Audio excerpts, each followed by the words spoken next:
Hello students, now the system of farming.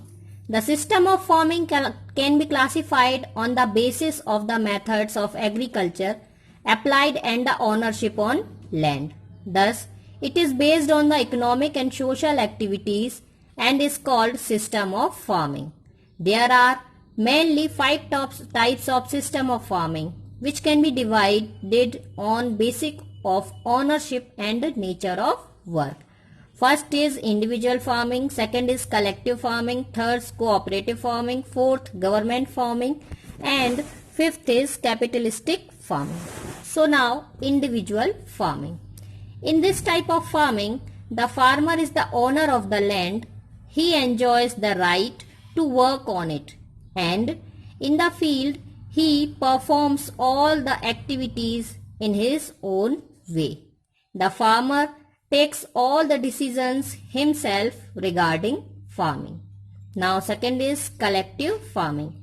In this system of farming, land, livestock and other resources of all the members are kept under a society.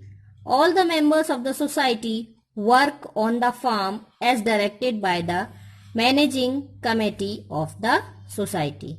Now cooperative farming.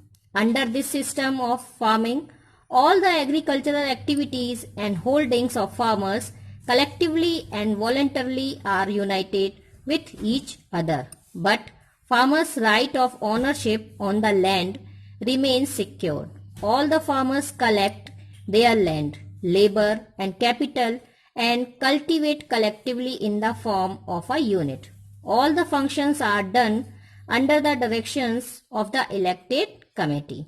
The profit is distributed among the members in the proportion of their holdings and wages. There are four types of cooperative farming. First, cooperative super farming, government joint farming, cooperative Kashtkari farming, and fourth, cooperative collective farming.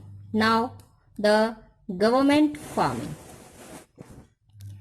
In this system, the government officers manage all the activities of farm. Work on the farm is done by the laborers on monthly or weekly wages. In this system, land and capital is provided by the government. Research institutions work under this system. Now, capitalistic farming. Under this system of farming, the landowners invest capital for farming. The management of farms is done by the realized managers. The owner bears the loss or profit. Many industrialists, such as those in sugar industry, purchase land and grow sugarcane on it themselves. So student system of farming को basically economic और social activities के base पर बांट लिया गया है, जो कि पर्सनल भी हो सकती है और कोई दूसरे लोग भी उसे करवा सकते हैं. तो यह ज्यादातर 5 टाइप्स की यह होती है: individual farming, collective, cooperative, government farming and capitalistic farming. Individual farming वह फार्मिंग होगी जिसमें कि जो फार्म होगा, जो खेत होगा, उस पर एक जो उसका मालिक होगा सिर्फ उसी का अधिकार होता है और उसका फायदा नुकसान सब उसी का होता है. Now second is collective farming. Collective farming में ज्यादातर जो है ये एनिमल रेयरिंग भी आ जाता है और बाकी जो सोसाइटी होती है उसके बहुत सारे जो सामान होते हैं, रिसोर्सेस होते हैं, उनको भी उसमें इंक्लूड कर लिया जाता है. इसमें कई सदस्य होते हैं, कमेटी एक बना ली जाती है और इसके बाद फिर वो सब मिल करके डिसाइड करके फार्मिंग करते हैं. Now cooperative farming. इसमें कोऑपरेटिव फार्मिंग में क्या होता है कि कुछ जो किसान होते हैं या कुछ कमेटी मेंबर्स होते हैं वो अपने फार्म्स को, खेतों को इकट्ठा कर लेते हैं, एक साथ कर लेते हैं और फिर एक विचार कर लेते हैं कि हमें इस तरह की खेती उसमें करनी है. और सारा करने के बाद उनका बराबर से उनका लैंड जो है, लेबर है, कैपिटल है, ये सारी चीजें कलेक्ट होने के बाद वो सारे उस पर एग्रीकल्चर करते हैं और प्रोडक्शन करते हैं. और जो फिर फायदा होता है वो भी सभी लोग आपस में डिवाइड कर लेते हैं, आपस में उसे डिस्ट्रीब्यूट कर लेते हैं. यह 4 टाइप्स की होती है: cooperative super farming, government joint farming, cooperative काश्तकारी फार्मिंग, कोऑपरेटिव कलेक्टिव फार्मिंग। तो जैसे कि आप नाम से ही समझ सकते हैं कि सुपर फार्मिंग सबसे अच्छी है, गवर्नमेंट जॉइंट फार्मिंग, गवर्नमेंट के कुछ एम्प्लॉयज भी, गवर्नमेंट भी उसमें कुछ मात्रा में इंक्लूड रहेगी। कोऑपरेटिव काश्तकारी, कुछ काश्तकारी के लोग भी उसमें इंक्लूड रहेंगे। कोऑपरेटिव कलेक्टिव फार्मिंग में बहुत सारे ऐसे मेंबर्स जो कि स्वेच्छा से अपना सामूहिक रूप से कृषि करना चाहे वो इकट्ठे रहते हैं। Now the government farming. Government farming में गवर्नमेंट की जमीन अवेलेबल कराई जाती है कृषि करने वालों के लिए, और उसमें गवर्नमेंट इंक्लूड होती है। गवर्नमेंट उसके लिए या तो वीकली या फिर मंथली उनको वो देती है, मजदूरी देती है, और इस तरह से वो जो उसमें वर्कर हैं वो उसमें काम करते हैं। इस और जो लैंड होगी और जो पैसा होता है वो गवर्नमेंट का ही होता है। जो रिसर्च इंस्टीट्यूट रहते हैं उसमें इसी तरह का काम किया जाता है। Now capitalistic farming. Capitalistic farming that means पूंजीवादी खेती। और इस प्रकार की जो जमीन होगी, खेती होगी, उसमें क्या होगा, जो ओनर होगा, जो मालिक होगा, वह अपना पैसा लगाकर और उसमें काम करवाता है। इसमें जो कोई एक मैनेजर रख लिया जाता है और उसे वेतन देते, सारा काम वही, सारा देखरेख वही करता है।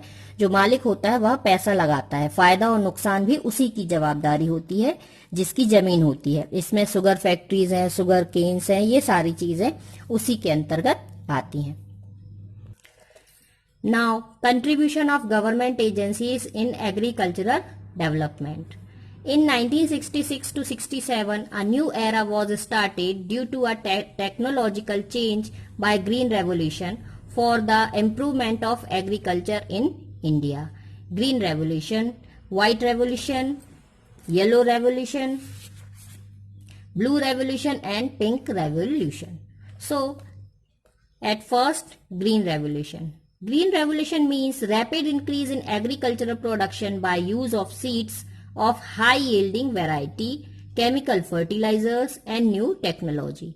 The impact of Green Revolution in India is visible in the form of increased food grain production, adoption of high yielding variety of seeds is increasing in Indian agriculture. Increase in production of wheat and rice in Punjab, Haryana, Uttar Pradesh, Gujarat, Tamil Nadu, Andhra Pradesh and Telangana is due to the adoption of seeds of HYV. Characteristics of Green Revolution are as follows. First, use of high yielding variety seeds. Second, use of chemical fertilizers. Third, use of pesticides. Fourth, extension of agricultural machinery, tools and implements. Fifth, extension of small and medium irrigation projects. Sixth, use of new techniques for soil conservation. Next, fixation of support price of agricultural products. Next, an encouragement of agricultural research and soil testing. Next, to improve good facilities for agricultural marketing. Next, extension of finance and loan facilities for agriculture. Green revolution में फसलों का जो production है बहुत तेजी से लिया गया है, बहुत ज्यादा लिया गया है। इसमें बहुत अच्छी वैरायटी के बीज, खाद आदि नई नई टेक्नोलॉजी का यूज करके जो फसलें हैं उनकी उत्पादकता बहुत ज्यादा बढ़ाई गई है। यही ग्रीन रेवोल्यूशन है। इसके यह पंजाब, हरियाणा, उत्तर प्रदेश, गुजरात, तमिलनाडु, आंध्र प्रदेश, तेलंगाना, यह सारी यहाँ के सारे जितने भी स्टेट्स हैं इनने ग्रीन रेवोल्यूशन को अपनाया है और अच्छे पेस्टिसाइड्स और फर्टिलाइजर्स का यूज करके और जो फसल है उसका प्रोडक्शन बढ़ाया है। तो इसके कुछ स्पेशलिटीज है, कुछ कैरेक्टरिस्टिक्स हैं ग्रीन रेवोल्यूशन की। वो है use of high yielding variety seeds, अच्छे बीजों का प्रयोग, यूज ऑफ केमिकल फर्टिलाइजर, अच्छे उर्वरकों का प्रयोग, यूज ऑफ पेस्टिसाइड, जो कीटों को मारने के लिए जो पेस्टिसाइड्स का यूज होता है वह, extension of agricultural machinery, tools and implement, नए नए मशीन्स का यूज करना, extension of small and medium irrigation projects, छोटे और जो मीडियम इरिगेशन प्रोजेक्ट्स हैं उनका यूज करना, खेत खुदाई वाले जो प्रोजेक्ट्स हैं, जैसे ट्यूब वेल्स वगैरह हैं, उनका यूज करना, use of new techniques for soil conservation, soil की फर्टिलिटी को बचाने के लिए नई नई टेक्निक्स का यूज करना, fixation of support price of agriculture products, agricultural products को बढ़ावा देने के लिए उनके प्राइस को फिक्स करना ताकि कोई कम रेट पर उन्हें ना ले सके, encouragement to agricultural research and soil testing, फिर बीच बीच में समय समय पर सॉइल टेस्टिंग करवाते रहना और एग्रीकल्चरल रिसर्च होते रहना, to improve good facilities for agricultural marketing, agricultural marketing को बढ़ाने के लिए अच्छी अच्छी फैसिलिटीज इंप्रूव करना, प्रोवाइड करना, extension of finance and loan facilities, और लोन फैसिलिटीज एग्रीकल्चर के लिए लोन फैसिलिटीज और फाइनेंस फैसिलिटीज को बढ़ाना, ये सारे ग्रीन रेवोल्यूशन के अंतर्गत आते हैं। Now white revolution. White revolution is closely related to animal rearing. White revolution means increase in milk production with the help of dairy development programs in rural areas. This is also known as Operation Flood. Government has developed new species by interbreeding local cows and cows of foreign race, which produce more milk. Dairy cooperative societies were organized in rural areas. These societies collect the milk from milk producers and help them in marketing. Loan and medical facilities for animals are also given by these societies. This mission was started from Kher districts of Gujarat and covered other states like Maharashtra, Andhra Pradesh, Telangana, Punjab, Haryana, Rajasthan and Uttar Pradesh. So white revolution का means है कि जो dairy products हैं, जो milk का production है, उसको बढ़ाना। इसके लिए गवर्नमेंट ने कुछ जो लोकल काउस हैं वो और कुछ फॉरेन से मंगाई गई काउस की नस्ल है उनको मिक्स करके और प्रोडक्शन बढ़ाने की कोशिश की है ताकि जो मिल्क का प्रोडक्शन है वो बढ़ा सके। बहुत सारे ऐसे डेयरीज होते हैं जो कोऑपरेटिव सोसाइटी से, रूरल एरियाज के कोऑपरेटिव सोसाइटी से मिल्क कलेक्ट करते हैं और फिर उनको मार्केटिंग में हेल्प करते हैं। इस तरह से ये जो सारा है ये इनके लिए जो एनिमल्स हैं उनकी मेडिसिनल, अगर कोई कंडीशन है, मेडिकल कोई कंडीशन है तो उनको भी फैसिलिटीज प्रोवाइड करते हैं, और अगर कोई लोन की आवश्यकता है तो वो सारी चीजें भी प्रोवाइड करते हैं। ये जो व्हाइट रेवोल्यूशन है ये महाराष्ट्र, आंध्र प्रदेश, तेलंगाना, पंजाब, हरियाणा, राजस्थान, उत्तर प्रदेश में बहुत तेजी से यूज किया गया है, बहुत ही अच्छे से गवर्नमेंट ने इसको अडॉप्ट किया हुआ है। Next is yellow revolution. The strategy of research and development in the field of production of crops for edible oil and oil seed is known as yellow revolution. India was self-sufficient till 60s in oil seed production, but due to decreases areas of oil seed crop in total cultivable land, negligible use of manures and fertilizers, limited irrigation facilities, increasing population, no use of crop security and scientific technology has reduced the production in the country. Various efforts have been made to increase oilseed production.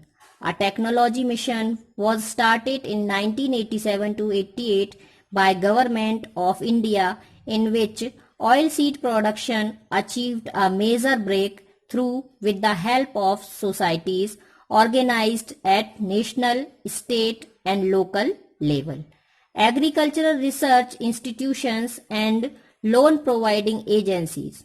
Government has increased the facilities of storage, distribution and declaration of support price of oil seed. Now blue revolution. Progress in production and productivity in fisheries sector in the country is called blue revolution. India is the world's third largest producer of fish. Our project is launched in 5 states in collaboration with World Bank to increase fish production in the country. It helps in augmenting food supply, raising nutritional level, generating employment and earning foreign exchange. In the year 2006-07, the country produced 63.99 lakh tons of fish and exported fishes worth rupees 5,739 crores. Now, pink revolution. Natural minerals and vitamins play an important role to enhance resistance capacity in the body.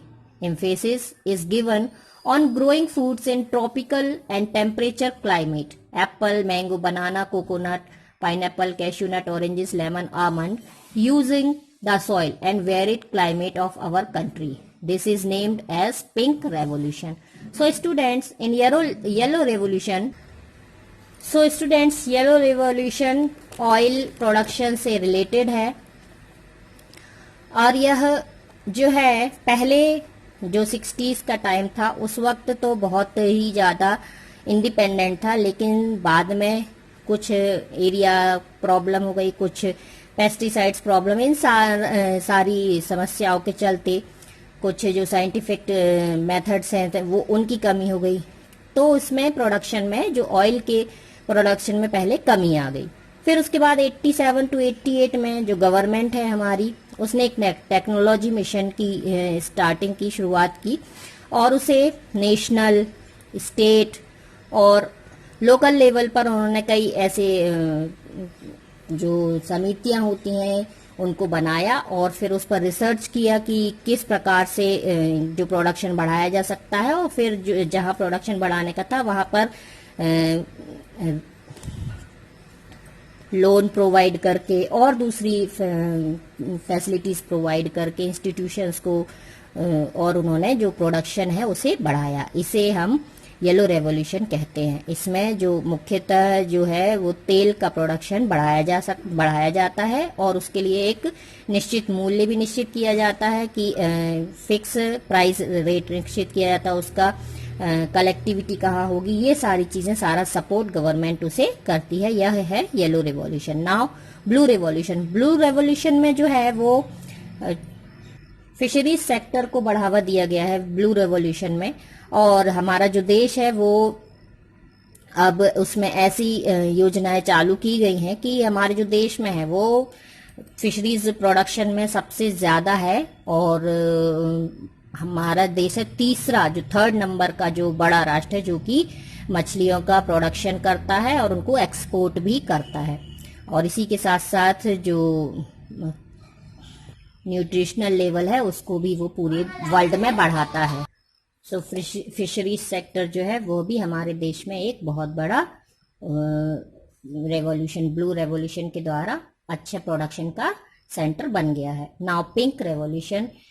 Pink revolution जो है, pink revolution natural minerals और vitamins जो कि हमारे body में important role निभाते हैं, तो रेजिस्टेंस पावर को जो बॉडी में बढ़ाते हैं उनको बढ़ावा देने के लिए उसका शुरुआत की गई है।